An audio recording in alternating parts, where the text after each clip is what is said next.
9 live ನ್ಯೂಸ್ಗೆ ಸ್ವಾಗತ. ನಾನು ದಿಯಾ. ಈಗ ಮೊದಲಿಗೆ ಈ ದಿನದ ಹೆಡ್ಲೈನ್ಸ್. ಜುಲೈ 29ರಂದು ಜಿಲ್ಲಾ ಕಾರ್ಯನಿರತ ಪತ್ರಕರ್ತರ ಸಂಘದ ವತಿಯಿಂದ ಪತ್ರಿಕಾ ದಿನಾಚರಣೆ. ವೃತ್ತಿ ನಿರತರ ಉತ್ತಮ ಸೇವೆ ಸಲ್ಲಿಸಿದ ಪತ್ರಕರ್ತರು ಛಾಯಾಗ್ರಾಹಕರಿಗೆ ಪ್ರಶಸ್ತಿ ಪ್ರದಾನ. ಅದ್ಧೂರಿ ಸಮಾರಂಭಕ್ಕಾಗಿ ಸಿದ್ಧಗೊಳ್ಳುತ್ತಿರುವ ಹುಬ್ಬಳ್ಳಿ ಸವಾಯಿ ಗಂಧರ್ವ ಸಭಾಂಗಣ. ಮಾಳಗಾಲು ಗ್ರಾಮದಲ್ಲಿ ದಲಿತ ಯುವಕನ ಮೇಲೆ ನಡೆದ ಹಲ್ಲೆಗೆ ಆಕ್ರೋಶ. ಉಪಮುಖ್ಯಮಂತ್ರಿ ಕ್ಷೇತ್ರದಲ್ಲಿಯೇ ದಲಿತರಿಗಿಲ್ಲವೇ ರಕ್ಷಣೆ ಎಂದು ಧಿಕ್ಕಾರ. ತಪ್ಪಿತಸ್ಥರ ವಿರುದ್ಧ ಕ್ರಮ ಕೈಗೊಳ್ಳದಿದ್ದರೆ ಸಂಘಟನೆಯಿಂದ ಉಗ್ರ ಹೋರಾಟ. ಜುಲೈ 27 ಮತ್ತು 28ರಂದು ಹುಬ್ಬಳ್ಳಿಯ ಸಂಭ್ರಮ ವಸ್ತು ಪ್ರದರ್ಶನ ಮಾರಾಟ ಮೇಳ. ಇನ್ನರ್ ವೀಲ್ ಕ್ಲಬ್ ಹುಬ್ಬಳ್ಳಿ ಪಶ್ಚಿಮ ಸಂಸ್ಥೆ ವತಿಯಿಂದ ವಿನೂತನ ಕಾರ್ಯಕ್ರಮ. ವಸ್ತು ಪ್ರದರ್ಶನ ಮತ್ತು ಮಾರಾಟ ಮೇಳದಿಂದ ವಿದ್ಯಾರ್ಥಿನಿಯರಿಗೆ ಸಿಗಲಿದೆ ಸಹಕಾರ. ಈಗ ಇವತ್ತಿನ ಪ್ರಮುಖ ಸುದ್ದಿಗಳು ನಿಮ್ಮ ಮುಂದೆ. ಮಳೆಗಾಲಿಗೆ ಬೃಹತ್ ಗಾತ್ರದ ಮರವೊಂದು ಉರುಳಿ ಬಿದ್ದ ಪರಿಣಾಮ ಮನೆಯೊಂದು ಸಂಪೂರ್ಣ ಜಖಮ ಆಗಿರುವ ಘಟನೆ ಶಿವಮೊಗ್ಗ ಜಿಲ್ಲೆಯ ಸೊರಬ ತಾಲೂಕಿನ ಚಂದ್ರಗುತ್ತಿ ಹೋಬಳಿಯ ಹೊಳೆಮರೂರು ಗ್ರಾಮದಲ್ಲಿ ಮಂಗಳವಾರ ನಡೆದಿದೆ. ಗ್ರಾಮದ ರತ್ನಮ್ಮ ಎಂಬುವರ ಮನೆಯ ಹಿಂಭಾಗದ ಬೃಹತ್ ಗಾತ್ರದ ಆಲದ ಮರ ಮನೆಯ ಮೇಲೆ ಉರುಳಿದೆ. ಪುತ್ರ ಪ್ರವೀಣ್ ಧರ್ಮಪ್ಪ ಕಾನಡೆ ಅವರು ಮಂಗಳೂರಿನ ಆಸ್ಪತ್ರೆಗೆ ತೆರಳಿದ್ದರು. ಈ ವೇಳೆ ಬಿರುಸಿನ ಗಾಳಿ ಮಳೆಗೆ ಬೃಹತ್ ಗಾತ್ರದ ಮರ ಮನೆಯ ಮೇಲೆ ಉರುಳಿದೆ.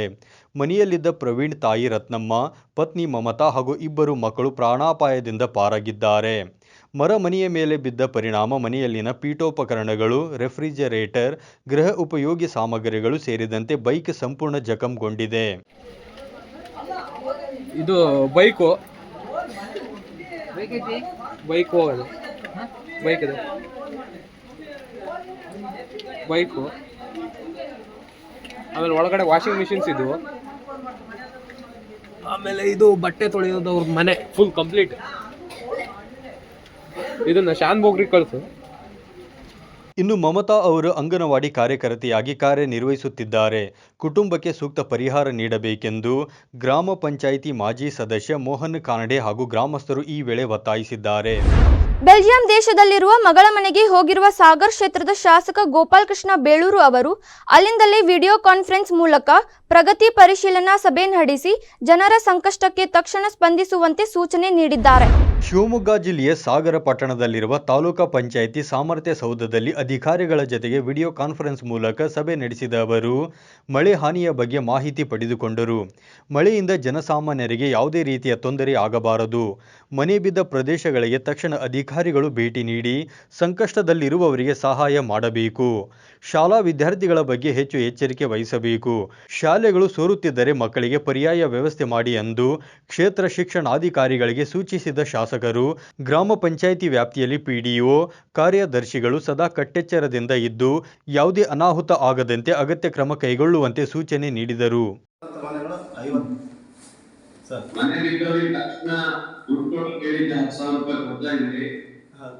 ಸರ್, ಮನೆ ಬಿದ್ದವರಿಗೆ ಈಗ ನಾವು 5,000 ರೂಪಾಯಿನ ನಾವು ನಿನ್ನೆ ಮುಗಿದು ಕೊಟ್ಟಿದ್ದೀವಿ ಸರ್. ಆಮೇಲೆ ಹೌದು ಸರ್. ಹಾಂ ಸರ್, ಈಗ ಎಲ್ಲಿ ಸರ್ ಎಲ್ಲ ಅನಧಿಕೃತ ಮನೆಗಳು ಹೆಚ್ಚಿಗೆ ಇದಾವೆ ಸರ್. ಅನಧಿಕೃತ ಮನೆಗಳದ್ದು ಇದಾಗ್ತದೆ. ಅಧಿಕೃತ ಮನೆಗಳಿಗೆ ತಕ್ಷಣ ಕೊಡ್ತಾ ಇದ್ದೀವಿ ಸರ್.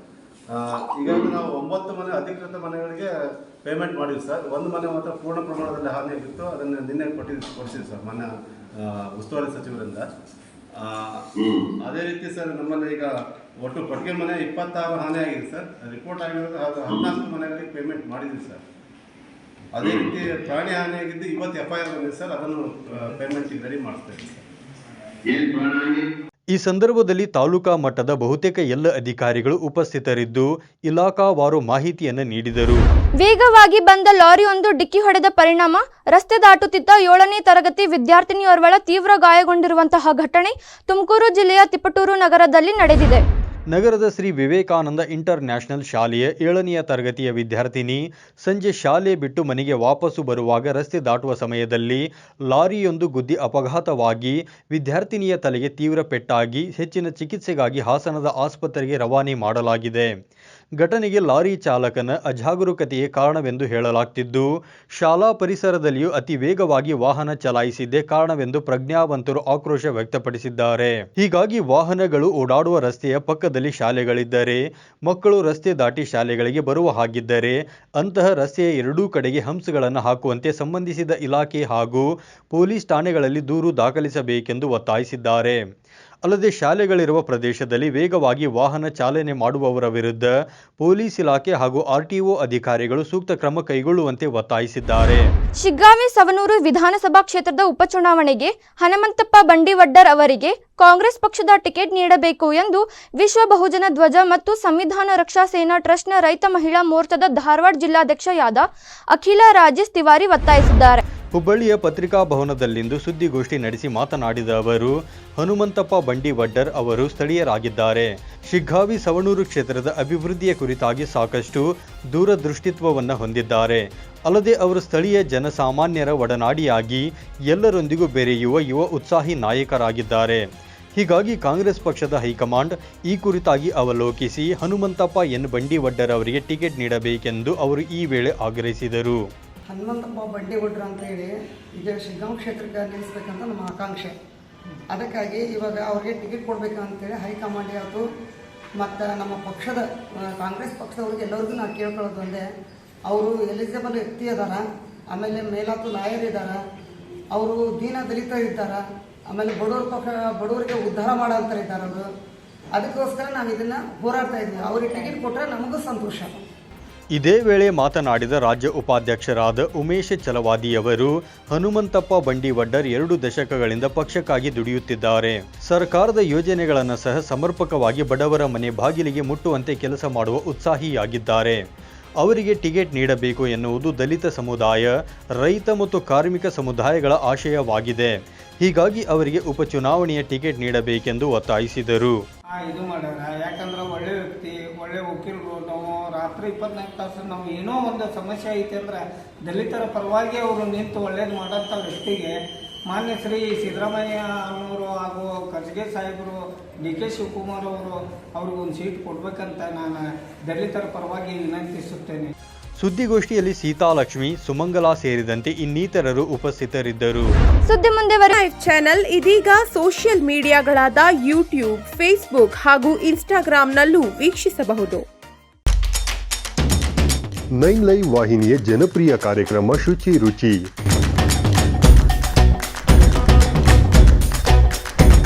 ಪ್ರತಿ ಶುಕ್ರವಾರ ಮಧ್ಯಾಹ್ನ 1:30 ಪ್ರಸಾರ. ಮತ್ತೆ ಭಾನುವಾರ ಸಂಜೆ 6 ಗಂಟೆಗೆ ಮರು ಪ್ರಸಾರ. ಅಡುಗೆ ಮಾಡೋ ಹವ್ಯಾಸ ನಿಮ್ಮದಾಗಿದ್ದರೆ ಈಗಲೇ ಕರೆ ಮಾಡಿ ಹೆಸರು ನೋಂದಾಯಿಸಿಕೊಳ್ಳಿ. ನಮ್ಮ ದೂರವಾಣಿ ಸಂಖ್ಯೆ 7411784976. ತೆರೆಮರೆಯಲ್ಲಿರುವ ಗಾನ ಪ್ರತಿಭೆಗಳಿಗೆ ಅದ್ಭುತ ವೇದಿಕೆ ಒದಗಿಸುವ ನಮ್ಮ ದಿಗ್ಗಜರು ಈಗ ನಿಮ್ಮ ಮನಗಳಿಗೆ ಲಗ್ಗೆ ಇಡಲು ಸಿದ್ಧವಾಗಿದೆ. ಇನ್ನು ಪ್ರತಿ ಶನಿವಾರ ಮಧ್ಯಾಹ್ನ 1:30ಕ್ಕೆ ನಿಮ್ಮ ನೆಚ್ಚಿನ 9 ಲೈವ್ ವಾಹಿನಿಯಲ್ಲಿ ಪ್ರಸಾರಗೊಳ್ಳಲಿದೆ. ಮತ್ತೆ ಮರುಪ್ರಸಾರ ಭಾನುವಾರ 1:30ಕ್ಕೆ. ನಿಮಗೂ ಗಾಯನದಲ್ಲಿ ಆಸಕ್ತಿ ಇದ್ದು ಉತ್ತಮ ವೇದಿಕೆ ಲಭಿಸುತ್ತಿಲ್ಲವೆಂದರೆ ಚಿಂತೆ ಯಾಕೆ? ಕೂಡಲೇ ನಮ್ಮ ದೂರವಾಣಿ ಸಂಖ್ಯೆ 7349416023ಗೆ ಸಂಪರ್ಕಿಸಿ. ಕಾರ್ಯಕ್ರಮದಲ್ಲಿ ನೀವು ಪಾಲ್ಗೊಳ್ಳಿ. ಬ್ರೇಕ್ ನಂತರ 9 ಲೈವ್ ನ್ಯೂಸ್ಗೆ ಸ್ವಾಗತ. ಜುಲೈ 27 ಮತ್ತು 28ರಂದು ಹುಬ್ಬಳ್ಳಿಯ ಲಿಂಗರಾಜ್ ನಗರದ ಸಮುದಾಯ ಭವನದಲ್ಲಿ ಸಂಭ್ರಮವೆಂಬ ವಸ್ತು ಪ್ರದರ್ಶನ ಮತ್ತು ಮಾರಾಟ ಕಾರ್ಯಕ್ರಮವನ್ನು ಆಯೋಜಿಸಿದ್ದೇವೆ ಎಂದು ಇನ್ನರ್ ವೀಲ್ ಕ್ಲಬ್ ಹುಬ್ಬಳ್ಳಿ ಪಶ್ಚಿಮ ಸಂಸ್ಥೆಯ ಅಧ್ಯಕ್ಷ ಶ್ರುತಿ ಭುಸನೂರ್ ಮಠ್ ತಿಳಿಸಿದರು. ಹುಬ್ಬಳ್ಳಿಯ ಪತ್ರಿಕಾ ಭವನದಲ್ಲಿಂದು ಸುದ್ದಿಗೋಷ್ಠಿ ನಡೆಸಿ ಮಾತನಾಡಿದ ಅವರು, 2007ರಿಂದಲೂ ಅಸ್ತಿತ್ವಕ್ಕೆ ಬಂದಿರುವ ಸಂಸ್ಥೆಯು ಇದುವರೆಗೂ ಹಲವಾರು ಸಮಾಜಮುಖಿ ಕಾರ್ಯಗಳನ್ನು ಮಾಡಿಕೊಂಡು ಬರುತ್ತಿದೆ. ಅದೇ ರೀತಿ ಈಗ ಜುಲೈ 27 ಮತ್ತು 28ರ ಶನಿವಾರ ಮತ್ತು ಭಾನುವಾರದ ದಿನದಂದು ಮಹಿಳಾ ಉದ್ಯಮಿಗಳಿಗೆ ಪ್ರೋತ್ಸಾಹಿಸುವ ಉದ್ದೇಶದಿಂದ ಸಂಭ್ರಮವೆಂಬ ವಸ್ತು ಪ್ರದರ್ಶನ ಮತ್ತು ಮಾರಾಟ ಕಾರ್ಯಕ್ರಮ ಹಮ್ಮಿಕೊಂಡಿದ್ದೇವೆ. ಸಮಾಜ ಸೇವಾ ಮನೋಭಾವದಿಂದ ನಡೆಸುತ್ತಿರುವ ಸಂಭ್ರಮ ಪ್ರದರ್ಶನ ಮಾರಾಟ ಕಾರ್ಯಕ್ರಮದಲ್ಲಿ ಬಂದ ಹಣವನ್ನು ವಿದ್ಯಾರ್ಥಿನಿಯರ ಶಿಕ್ಷಣ ಮತ್ತು ಆರೋಗ್ಯವನ್ನು ಉತ್ತಮಗೊಳಿಸುವ ಕಾರ್ಯಗಳಿಗೆ ಬಳಸಲಾಗುವುದು. ಹೀಗಾಗಿ ಸಂಭ್ರಮ ಪ್ರದರ್ಶನದಲ್ಲಿ ಹುಬ್ಬಳ್ಳಿ ಧಾರವಾಡ ನಾಗರಿಕರು ಪಾಲ್ಗೊಂಡು ನಮ್ಮ ಇನ್ನರ್ ವೀಲ್ ಸಂಸ್ಥೆಯ ಪ್ರಯತ್ನವನ್ನು ಯಶಸ್ವಿಯಾಗಿಸಬೇಕೆಂದು ಮನವಿ ಮಾಡಿದರು. ಒಂದು ಫಂಡ್ ರೈಸಿಂಗ್ ಕಾರ್ಯಕ್ರಮ ಅನ್ನೋ ಥರ ಅಂದರೆ ಈ ಸ್ಟಾಲ್ಸ್ಗೆ ನಾವು ದುಡ್ಡು ಬರುತ್ತಲ್ಲ ಅದನ್ನು ನಾವು ಸಾಮಾಜಿಕ ಕೆಲಸಕ್ಕೆ ಯೂಸ್ ಮಾಡ್ತಾ ಇದ್ದೀವಿ. ಅದರಲ್ಲಿ ಯಾವ ಥರ ಅಂತಂದರೆ ಬಡ ಮಕ್ಕಳು, ಅನಾಥ ಬಡ ಮಕ್ಕಳು ಸಹ ಸೇವಾ ಸದನದಲ್ಲಿ ಇದ್ದಾರಲ್ಲ, ಅವ್ರು ಬೇರೆ ಬೇರೆ ಸ್ಕೂಲ್ನಲ್ಲಿ ಓದ್ತಾ ಇದ್ದಾರೆ. ಅವರು ವಾರ್ಷಿಕ ಫೀಸನ್ನು ಕಟ್ಟೋದಕ್ಕೋಸ್ಕರ ಮತ್ತು ಬಡ ಕ್ಯಾನ್ಸರ್ ರೋಗಿಗಳ ಚಿಕಿತ್ಸೆಗಾಗಿ ನಾವು ಇದನ್ನು ಬಳಸಬೇಕು ಅಂತ ಯೋಚನೆ ಮಾಡಿದ್ದೀವಿ. ಆಮೇಲೆ ಅಕಸ್ಮಾತ್ ಇನ್ನೂ ಹೆಚ್ಚು ಉಳಿದ್ರೆ ಜೈಪುರ್ ಫುಟ್ ಇರುತ್ತಲ್ಲ, ಯಾರಿಗೆ ಅವ್ರಿಗೆ ಕಷ್ಟ ಇರುತ್ತೆ, ಅವ್ರಿಗೆ ಕಾಲು ಹಾಕಿಸ್ಕೊಳಕ್ಕಾಗಲ್ಲ, ಅವ್ರಿಗೂ ನಾವು ಜೈಪುರ್ ಫುಟ್ ಹಾಕೋ ವ್ಯವಸ್ಥೆಗೋಸ್ಕರ ಈ ದುಡ್ಡನ್ನು ಬಳಸಬೇಕು ಅಂತ ಯೋಚನೆ ಮಾಡಿದ್ವಿ. ಈ ಥರ ನಮ್ಮದು ಅನೇಕ ಸಾಮಾಜಿಕ ಕೆಲಸಗಳಿಗೆ ನಾವು ಪ್ರತಿ ವರ್ಷವೂ ಇದನ್ನು ಮಾಡ್ತಾ ಇದ್ದೀವಿ. ಫಸ್ಟ್ ಟೈಮ್ ನಾವು ಇದನ್ನು ಎಕ್ಸಿಬಿಷನ್ ಮಾಡ್ತಾ ಇರೋದ್ರಿಂದ ತಾವೆಲ್ಲ ಸಪೋರ್ಟ್ ಮಾಡಿ ಆ ದುಡ್ಡನ್ನು ನಾವು ಸಾಮಾಜಿಕ ಕೆಲಸಕ್ಕೆ ಯೂಸ್ ಮಾಡ್ತಾ ಇದ್ದೀವಿ. ಸುದ್ದಿಗೋಷ್ಠಿಯಲ್ಲಿ ರಮ್ಯಾ ಶೆಟ್ಟಿ, ವಿಜಯಲಕ್ಷ್ಮಿ ಗದ್ವಾಲ್, ರೂಪಾ ಎಸ್ ಸೇರಿದಂತೆ ಇನ್ನಿತರರು ಉಪಸ್ಥಿತರಿದ್ದರು. ರಾಮನಗರ ಜಿಲ್ಲೆಯ ಕನಕಪುರ ತಾಲೂಕಿನ ಮಾಳಗಾಲು ಗ್ರಾಮದಲ್ಲಿ ದಲಿತ ಯುವಕನ ಮೇಲೆ ನಡೆದ ಹಲ್ಲೆ ಖಂಡಿಸಿ ಕರ್ನಾಟಕ ದಲಿತ ವಿಮೋಚನಾ ಧಾರವಾಡ ಜಿಲ್ಲಾ ಸಮಿತಿಯ ವತಿಯಿಂದ ತಪ್ಪಿತಸ್ಥರ ವಿರುದ್ಧ ಸೂಕ್ತ ಕ್ರಮ ಕೈಗೊಳ್ಳುವಂತೆ ತಹಶೀಲ್ದಾರ್ ಮೂಲಕ ಮುಖ್ಯಮಂತ್ರಿಗಳಿಗೆ ಮನವಿ ಸಲ್ಲಿಸಲಾಯಿತು. ಹುಬ್ಬಳ್ಳಿಯ ಮಿನಿ ವಿಧಾನಸೌಧದ ಮುಂದೆ ಪ್ರತಿಭಟನೆ ನಡೆಸಿದ ಸಮಿತಿಯ ಪದಾಧಿಕಾರಿಗಳು ಸರ್ಕಾರದ ವಿರುದ್ಧ ಆಕ್ರೋಶವನ್ನು ವ್ಯಕ್ತಪಡಿಸಿದರು. ಉಪಮುಖ್ಯಮಂತ್ರಿ ಕ್ಷೇತ್ರದಲ್ಲಿಯೇ ದಲಿತರ ಕೇರಿಗೆ ನುಗ್ಗಿ ಯುವಕನ ಮುಂಗೈ ಕಡಿದು ಸಿಕ್ಕವರ ಮೇಲೆ ಮಾರಕಾಸ್ತ್ರಗಳಿಂದ ಹಲ್ಲೆ ನಡೆಸಲಾಗಿದೆ. ಕನಕಪುರ ತಾಲೂಕಿನಲ್ಲಿ ದಲಿತರಿಗೆ ಕಾನೂನು ರಕ್ಷಣೆ ಇದೆಯಾ, ಜಿಲ್ಲಾಡಳಿತ ಇದೆಯಾ ಎಂಬುವ ಆತಂಕ ರಾಜ್ಯದ ದಲಿತರ ಪ್ರಶ್ನೆಯಾಗಿದೆ. ರಾಜ್ಯದ ಉಪಮುಖ್ಯಮಂತ್ರಿ ಡಿಕೆ ಶಿವಕುಮಾರ್ ಅವರ ಕ್ಷೇತ್ರದಲ್ಲಿ ಕೈ ಕತ್ತರಿಸಿ ಹಲ್ಲೆ ಮಾಡಿದರೂ ಡಿಕೆ ಶಿವಕುಮಾರ್ ಯಾವ ಸಾಂತ್ವನ ವ್ಯಕ್ತಪಡಿಸದಿರುವುದು ವಿಷಾದನೀಯ ಸಂಗತಿಯಾಗಿದೆ. ಇನ್ನಾದರೂ ಮಾಳಗಾಳು ಗ್ರಾಮದಲ್ಲಿ ದಲಿತರಿಗೆ ರಕ್ಷಣೆ ನೀಡಿ ಕೂಡಲೇ ಆರೋಪಿತರನ್ನು ಬಂಧಿಸಲು ಕಠಿಣ ಕಾನೂನು ಕ್ರಮ ಜರುಗಿಸಿ ಕಾನೂನು ಶಿಕ್ಷೆಗೆ ಗುರಿಪಡಿಸಬೇಕೆಂದು ಒತ್ತಾಯಿಸಬೇಕು. ಇಲ್ಲವೇ ಮುಂದೆ ಉಗ್ರ ಹೋರಾಟ ನಡೆಸಬೇಕಾಗುತ್ತದೆ ಎಂದು ಅವರು ಈ ವೇಳೆ ಎಚ್ಚರಿಕೆ ನೀಡಿದರು. ಸರ್ಕಾರ ಯಾಕೆ ಇದನ್ನ ಗಣನೀಯವಾಗಿ ತಗೊಂಡು ಇದಕ್ಕೆ ಸರಿಯಾದ ಶಿಕ್ಷೆ ಕೊಡ್ತಾ ಇಲ್ಲ ಅನ್ನೋದು ನಮ್ಮ ಮೌನವಾದ ಮಾತಾಗಿದೆ. ನಾವು ಪ್ರತಿ ಸಲ ದಲಿತರ ಮೇಲೆ ದೌರ್ಜನ್ಯ ಆದಾಗೂ ಕೂಡ ಮಾನ್ಯ ಮುಖ್ಯಮಂತ್ರಿಗಳಿಗೆ ಪದೇ ನಾವು ಹೇಳ್ತಾ ಇದ್ದೇವೆ, ಯಾರು ದಲಿತರ ಮೇಲೆ ದೌರ್ಜನ್ಯ ಮಾಡ್ತಾ ಇದ್ದಾರೋ ಅವ್ರನ್ನ ಕೂಡಲೇ ಅರೆಸ್ಟ್ ಮಾಡಬೇಕು, ಅವರಿಗೆ ಗಲ್ಲಿ ಏರಿಸಬೇಕು ಅಂತೇಳಿ. ಆದರೆ ಕೊಲೆ ಆದ್ರೂ ಮಾಡ್ತಾ ಇಲ್ಲ, ಅತ್ಯಾಚಾರ ಆದ್ರೂ ಮಾಡ್ತಾ ಇಲ್ಲ. ಬರೇ ಕರ್ನಾಟಕ ರಾಜ್ಯದ ತುಂಬ ಪ್ರತಿ ಜಿಲ್ಲೆಯಲ್ಲಿಯೂ ಆಗ್ತಾ ಇದ್ದೇವೆ. ಅದಕ್ಕೆ ಮುಂದಿನ ದಿನಮಾನಗಳಲ್ಲಿ ಈ ಕರ್ನಾಟಕ ದಲಿತ ವಿಮೋಚನಾ ಸಮಿತಿ ಈ ಪ್ರಕರಣಕ್ಕೆ ಸಂಬಂಧಪಟ್ಟಂತೆ ಕೂಡಲೇ ಅವರನ್ನ ಒಂದು ವಾರದಲ್ಲಿ ಅರೆಸ್ಟ್ ಮಾಡಿ ಅವರಿಗೆ ಕಠಿಣವಾದ ಶಿಕ್ಷೆ ಕೊಡಬೇಕು. ಮತ್ತು ದಲಿತರ ಮೇಲೆ ದೌರ್ಜನ್ಯ ಎಲ್ಲೆಲ್ಲಾಗಿರುವ ಯಾರು ದೌರ್ಜನ್ಯ ಎಸಗಿದಾರ ಅವ್ರ ಮೇಲೆ ಸೂಕ್ತವಾದ ಕ್ರಮ ತೆಗೆದುಕೊಂಡು ಅವರ ರೌಡಿ ಶೀಟರ್ ಓಪನ್ ಮಾಡಿ ಈ ಕರ್ನಾಟಕ ರಾಜ್ಯದಿಂದ ಗಡಿಪಾರು ಮಾಡಬೇಕಂತೇಳಿ ಕರ್ನಾಟಕ ದಲಿತ ವಿಮೋಚನಾ ಸಮಿತಿ ವತಿಯಿಂದ ನಾವು ಈ ಹೋರಾಟದ ಮುಖಾಂತರ. ಪ್ರತಿಭಟನೆಯಲ್ಲಿ ಧಾರವಾಡ ಜಿಲ್ಲಾಧ್ಯಕ್ಷರಾದ ಸಿದ್ಧಾರ್ಥ ಮಲ್ಲಮ್ಮನವರ್ ಸೇರಿದಂತೆ ಶ್ರೀಧರ್ ಕಂದಗಲ್, ರಮೇಶ್ ಮಾದರ್, ಶಿವರಾಜ್ ಮಾದರ್ ಹಾಗೂ ಇನ್ನಿತರರು ಪಾಲ್ಗೊಂಡಿದ್ದರು. ಕನ್ನಡ ಸಾಹಿತ್ಯ ಪರಿಷತ್ತು ತಾಲೂಕು ಘಟಕ ಹಾಗೂ ರೋಟರಿ ಶಿಕ್ಷಣ ಸಂಸ್ಥೆ ವಿಜಿ ಲಿಂಬಿಕಾಯಿ ಪ್ರಾಥಮಿಕ ಹಾಗೂ ಪ್ರೌಢಶಾಲೆ ಮುಂಡರ್ಗಿ ಇವರ ಸಂಯುಕ್ತಾಶ್ರಯದಲ್ಲಿ 50ನೇ ಕರ್ನಾಟಕ ಸಂಭ್ರಮ ಕಾರ್ಯಕ್ರಮ ಅತ್ಯಂತ ಅರ್ಥಪೂರ್ಣವಾಗಿ ನಡೆಯಿತು. ಕಾರ್ಯಕ್ರಮದ ಅಧ್ಯಕ್ಷತೆ ವಹಿಸಿದ್ದ ಎಂಜಿ ಗಚ್ಚಣ್ಣವರ ಮಾತನಾಡಿ, ಕನ್ನಡ ಸಾರಸ್ವತ ಲೋಕದ ಧ್ರುವತಾರೆ ಕುವೆಂಪು ಅವರ ಜೀವನ ಸರ್ವರಿಗೂ ಮಾದರಿಯಾಗಿದೆ. ಮಕ್ಕಳ ಸರ್ವತೋಮುಖ ಅಭಿವೃದ್ಧಿಗೆ ಪ್ರತಿ ವರ್ಷ ಮಕ್ಕಳ ಶಿಬಿರ ಆಯೋಜನೆ ಮಾಡುವ ಮೂಲಕ ಮಕ್ಕಳನ್ನು ಮುಖ್ಯವಾಹಿನಿಗೆ ತರುವ ಕೆಲಸ ಮಾಡುತ್ತಿದೆ. ಕರ್ನಾಟಕ ಏಕೀಕರಣದಲ್ಲಿ ಹೋರಾಡಿದ ಮಹನೀಯರ ನೆನೆಯುವುದರೊಂದಿಗೆ ಅವರ ಆದರ್ಶದ ಹೋರಾಟವನ್ನು ಮಕ್ಕಳಿಗೆ ತಿಳಿಸುವ ಕಾರ್ಯ ಮಾಡುತ್ತಿದ್ದೇವೆ ಎಂದರು. ಇದೇ ವೇಳೆ ಕರ್ನಾಟಕ ಸಾಹಿತ್ಯ ಪರಿಷತ್ ಕಟ್ಟಡಕ್ಕೆ ಸಹಾಯ ಸಹಕಾರ ನೀಡುವಂತೆಯೂ ಮನವಿ ಮಾಡಿದರು. ಇನ್ನು ಶಾಲೆಯ ಮುಖ್ಯೋಪಾಧ್ಯಾಯ ಸಿ.ವಿ. ಪಾಟೀಲ್ ಎಲ್ಲರನ್ನೂ ಸ್ವಾಗತಿಸಿದರು. ಇದೇ ವೇಳೆ ಕರ್ನಾಟಕ ಸಾಹಿತ್ಯ ಪರಿಷತ್ ಕಾರ್ಯಕಾರಿ ಮಂಡಳಿ ಸದಸ್ಯರಾದ ಆರ್.ವೈ. ಪಾಟೀಲ್ ಕುವೆಂಪುರವರು ರಚಿಸಿದ ಬಾರಿಸು ಕನ್ನಡ ಡಿಂಡಿಮವ ಹಾಡನ್ನು ಹಾಡಿದರು. ಜತೆಗೆ ಕವಿ ಕೊಟ್ರೇಶ ಜವಳಿ ಸ್ವರಚಿತ ಕವನ ವಾಚನ ಮಾಡಿದರು. ಅನುಷಾ ಸಂಶಿ ಕಾರ್ಯಕ್ರಮವನ್ನು ನಿರೂಪಣೆ ಮಾಡಿದರು. ಈ ಸಂದರ್ಭದಲ್ಲಿ ರೋಟರಿ ಶಿಕ್ಷಣ ಸಂಸ್ಥೆಯ ಕಾರ್ಯದರ್ಶಿಗಳಾದ ಎಚ್.ಎಸ್. ನಾಡಗೌಡರ್, ಎಸ್.ವೈ. ನಾಡಗೌಡರ್, ಜಿ.ಎಸ್. ಅಳವಂಡಿ, ಕರ್ನಾಟಕ ಸಾಹಿತ್ಯ ಪರಿಷತ್ ಉಪಾಧ್ಯಕ್ಷ ಶಂಕರ ಕುಕನೂರು ಸೇರಿದಂತೆ ಶಿಕ್ಷಕ ಎಂ.ಬಿ. ನಾಗರಹಳ್ಳಿ ಹಾಗೂ ಶಾಲೆಯ ಗುರು ವೃಂದ ಹಾಗೂ ಮಕ್ಕಳು ಇದ್ದರು.